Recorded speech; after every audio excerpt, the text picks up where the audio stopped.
Hello everyone and welcome back to Spectacle Views. Today we are at Universal Studios celebrating Mardi Gras, and what's extra special is that we are going to be part of the parade, throwing beads.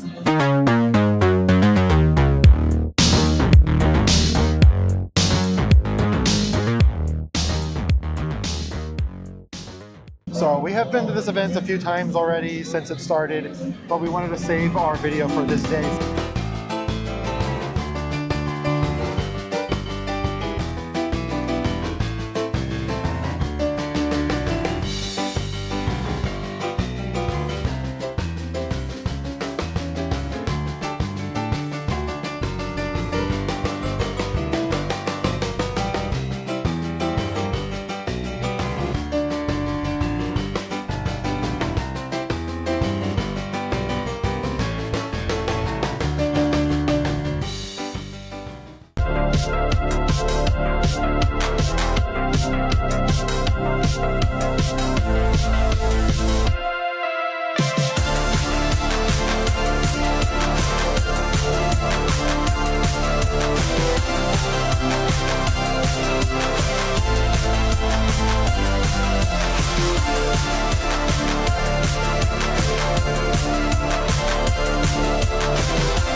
We're actually on our way to meet with the rest of our group. Yes, we're meeting up with some friends and lining up for the parade. We are pass holders, so we were able to sign up for this event earlier. We all got the same day. come along with us as we get in our parade garb and throw some beads.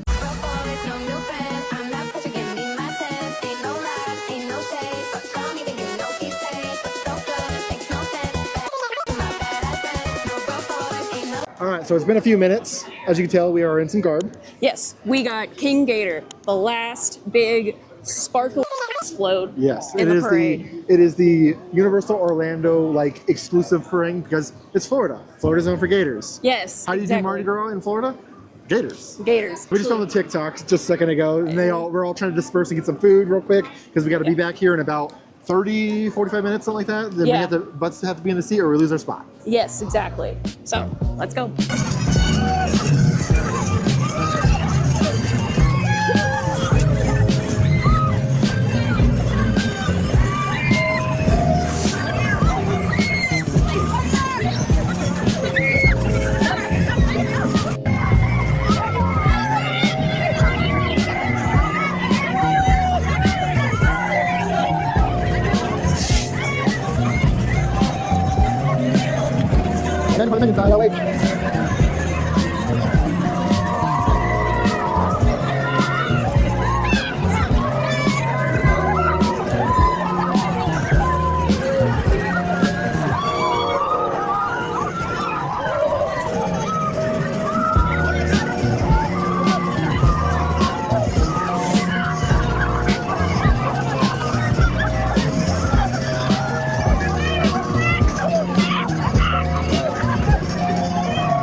Was so much fun. Yes. So we were not allowed to film anything backstage, of course. Yes. So, but there was a lot of interaction. We had our the team member, our bead captain, Jessica. Shout out to Jessica. You're awesome. She was amazing. She was Yes. so much fun. She took pictures for us. Yes. She joked around with us. She also works at Epic Universe, which we're going to go see her again, probably. See her soon. Yeah. So she also said that we were the most, like, we've thrown the most beads she's ever seen. Our group of like 9 people. Eventually I kind of got pushed off to the side a little bit. I didn't have a hook because we were all getting slid back a little bit. Yeah. So I just started like filling people's hooks. I was just on my knees and just filling hooks, and then like when they were fully, then I would get back up and I would start filling Yes. But we also saw our friends in the crowd, so we would see them and be like, "Get them!" and we would pelt them with beads. Yeah. It was fun. I also like was able to ring a little girl, like around her head. Yeah. Unintentionally, happened by accident. It was really funny. I hit someone's camera that was sticking really high up in the air, like on a big selfie stick. I rung around and Oh, fun. he kind of helped. He went like that and caught it, but like still bonus points. Yes, definitely. If you're a pass holder, sign up to do this. Yes. If you are visiting, you might. What is there, like a dining package or something? There is a dining. I think it's called like Dine and Party or Parade or something. I'm not sure exactly the name. I'll throw it up on the screen. Yeah. But I know it costs a little bit if you are not a pass holder, but it is definitely worth it. It's a lot of fun. Yes, it is. It's just another great benefit that Universal gives for pass holders. Yes. And just shout out to all the team members that made this happen. It was a lot of fun. With that, I think we're going to end the video here. And don't forget to like and subscribe. And hit that notification bell to be notified when we upload our next video. And remember, every day is a spectacle. Thank you for being part of ours. Good night. Good night, everyone.